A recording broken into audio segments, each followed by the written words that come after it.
Hello दोस्तों, नमस्कार। इसमें बताने वाले हैं, अगर आप भी बिहार बोर्ड से मैट्रिक पास 2024 में किए हैं तो आपको 10,000 की जो राशि दी जाती है उसके लिए आवेदन को स्टार्ट कर दिया गया है। तो आवेदन आपको 15/4/2024 से 15 मई, मतलब 15/5/2024 तक रखा गया है। इस बीच में आपको रजिस्ट्रेशन करना है, फॉर्म को सबमिट करना है। तो हमें रजिस्ट्रेशन कैसे करना है, क्या क्या डॉक्यूमेंट लगेगा, वही आपको इस वीडियो में हम बताने वाले हैं। सबसे पहले बात कर लेते हैं कि डॉक्यूमेंट क्या क्या लगने वाला है। अगर आप भी मैट्रिक में फर्स्ट डिवीजन लाए हैं, आप लड़का हो या लड़कियां, उससे मतलब नहीं है दोस्तों, ये जनरल है। ठीक है दोस्तों, किसी भी कास्ट से अगर आते हैं तो आपको ये जो 10,000 की राशि है वो दी जाती है। ठीक है, तो इसके लिए आवेदन क्या क्या कैसे करना है और डॉक्यूमेंट के बारे में बात करते हैं दोस्तों। तो डॉक्यूमेंट में आपको सबसे पहले आपका जो मार्कशीट होगा वो लगेगा 10वां का। ठीक है, उसके बाद आपका आधार कार्ड लगने वाला है। उसके बाद एक मोबाइल नंबर जो चालू होना चाहिए, और एक और मोबाइल नंबर जो वो भी चालू होना चाहिए, अल्टरनेट मोबाइल नंबर। ठीक है दोस्तों, दो मोबाइल नंबर यहाँ पे लगने वाला है। ठीक है दोस्तों, उसके बाद आपका एक ईमेल आईडी लगेगा।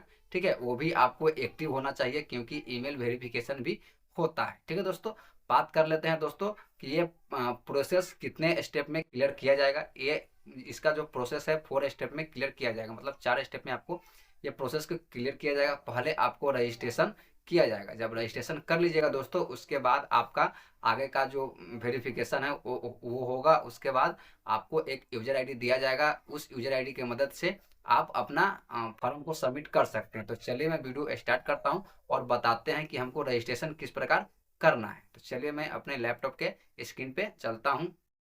सबसे पहले आपको ये मेधा सॉफ्ट की जो ऑफिशियल वेबसाइट है यहाँ पे आना पड़ेगा। यहाँ पे आने के लिए आपको क्या करना पड़ेगा दोस्तों, आपको एक ब्राउज़र लेना है। ब्राउज़र में हमें लिखना है मेधा सॉफ्ट। ठीक है दोस्तों, जैसा ही आप मेधा सॉफ्ट लिखकर सर्च कीजिएगा दोस्तों, तो आपके सामने फर्स्ट वेबसाइट मेधा सॉफ्ट की दिखाई देगी।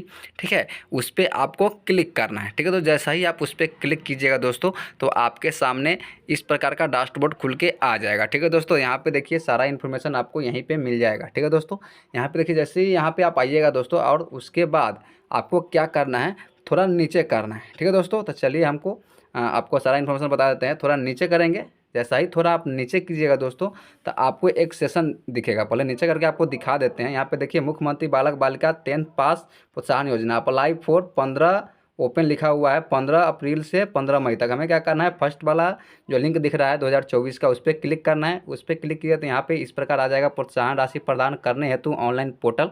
उसके बाद थोड़ा नीचे करना है। ठीक है दोस्तों, यहाँ भी इंपॉर्टेंट नोटिस दिया गया है। प्रोत्साहन योजना छात्रवृत्ति 2024 पोर्टल, मतलब ई कल्याण पोर्टल के माध्यम से किया जाएगा 15/4/2024 से 15/5/2024 तक, मतलब कि इसका जो रजिस्ट्रेशन होगा। ठीक है दोस्तों, याद रखें दोस्तों, अगर आप रजिस्ट्रेशन कर रहे हैं तो आपको NCPI का आपका खाता होगा, तभी आपका पैसा आएगा। यानी DBT, डायरेक्ट बेनिफिट ट्रांसफ़र होता है दोस्तों। ठीक है, ये आपको करवा लेना है। अगर नहीं है तो आपको क्या करना है दोस्तों, आपको बैंक में जाके आपको करवाना पड़ता है। सबसे पहले यहाँ बात कर लेते हैं। यहाँ देखिए 4 स्टेप दिया गया है। फर्स्ट में अप्लाई करना है हमको, तो अप्लाई वाला ऑप्शन पे क्लिक करेंगे, अप्लाई ऑनलाइन।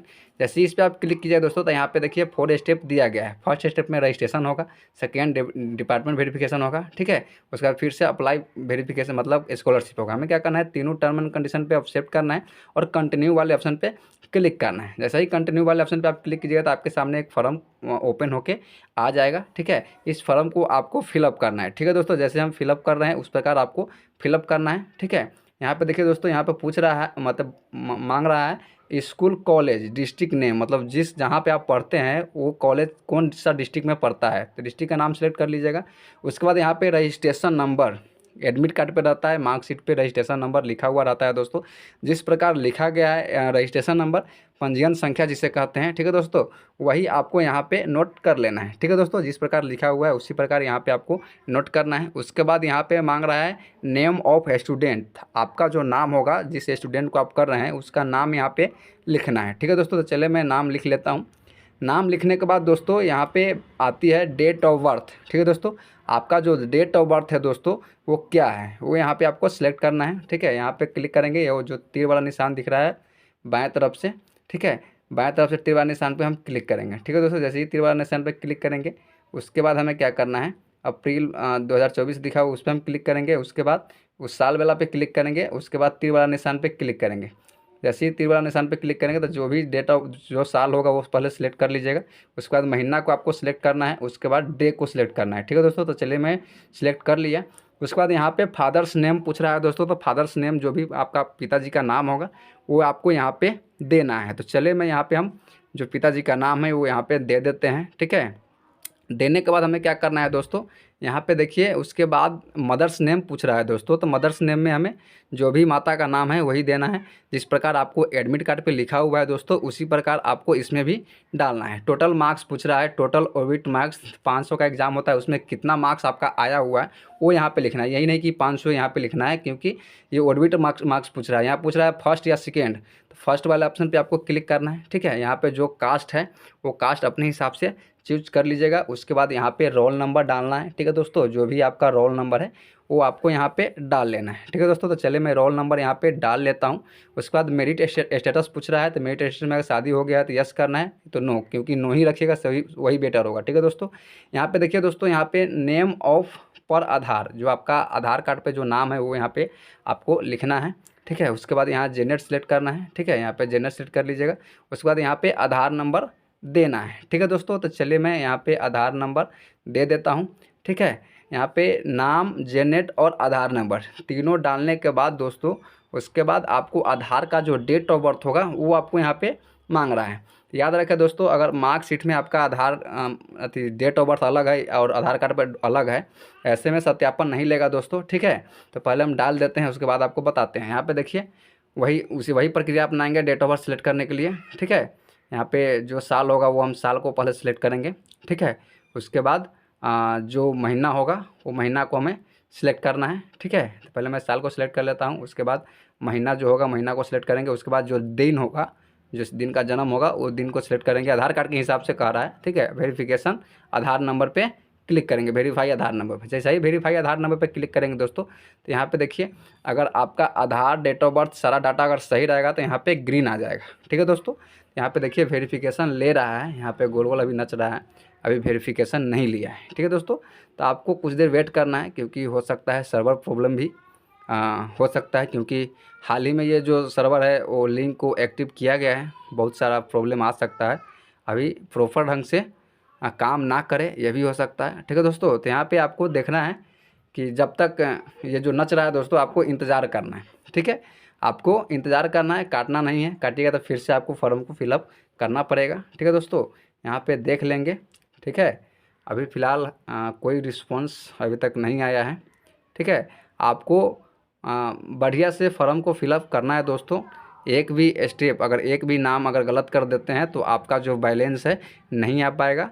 ऐसे पैसा तो आएगा ही, बट सुधार करने का ऑप्शन भी दिया जाता है। ठीक है दोस्तों, तो आपको पहले आप श्योर पूरा जो मार्कशीट के हिसाब से आपको सारा डाटा को फिलअप करना है। ठीक है दोस्तों, सारा डाटा को आप मार्कशीट के हिसाब से ही फिलअप कीजिएगा, सही रहेगा, बेटर रहेगा। ठीक है दोस्तों, तो यहाँ पे देखिए मेरा जो आधार वेरिफिकेशन अभी तक नहीं लिया। यहाँ पे देखिए एक एरर आ रहा है, invalid roll number, please try again later. ऐसे ओके पे क्लिक करके देखते हैं। ठीक है, फिर से हम रोल नंबर यहाँ पे डालेंगे। ठीक है, यहाँ पहले देखिए आधार वेरिफिकेशन ले लिया तो सक्सेसफुल हो गया है। हमें क्या करना है, सारा इन्फॉर्मेशन फिर से मिलाएंगे और रोल नंबर को फिर से हम डाल देते हैं। ठीक है दोस्तों, रोल नंबर का जो भी है वो बढ़िया से हम डाल लेंगे। ठीक है, रोल नंबर डाल लेते हैं, उसके बाद थोड़ा नीचे करते हैं। ठीक है, नीचे करेंगे, उसके बाद थोड़ा नीचे कर लेते हैं दोस्तों, उसके बाद आपको बताते हैं कि क्या करना है। ठीक है, थोड़ा नीचे करेंगे तो यहाँ पे देखिए मोबाइल नंबर मांग रहा है। ठीक है दोस्तों, यहाँ पे मोबाइल नंबर आपको देना है। ठीक है, चलिए मैं मोबाइल नंबर को यहाँ पे फिलअप कर लेते हैं पहले। ठीक है, सॉरी, यहाँ पे पहले मोबाइल नंबर डाल देते हैं। ठीक है, यहाँ पे जो भी जिस स्टूडेंट का आप कर रहे हैं उस स्टूडेंट का मोबाइल नंबर यहाँ पे देना है। ठीक है, यहाँ पे देख रहे हैं ना, 2 मोबाइल नंबर मांग रहा है। मोबाइल नंबर वेरिफिकेशन कर रहे हैं तो यहाँ पे देखिए invalid roll number, please inter your correct roll number. ठीक है, लेकिन OTP सेंड कर दिया जाता है, OTP आपके मोबाइल पे गिर जाता है। बट ये जो इनवैलिड OTP का जो इनवैलिड रोल नंबर का जो प्रॉब्लम है दोस्तों, ये कल परसों और तरसों मतलब 3 दिन से कंटिन्यू आ रहा है। जब से साइट काम किया है, मतलब लिंक ओपन किया है, तब से ही आपको ये जो आ रहा है। ठीक है दोस्तों, तो आप लोग घबराइए नहीं दोस्तों, क्योंकि आपका जो रोल नंबर है, रोल कोड का जो प्रॉब्लम है जल्द ही सोल्व किया जाएगा।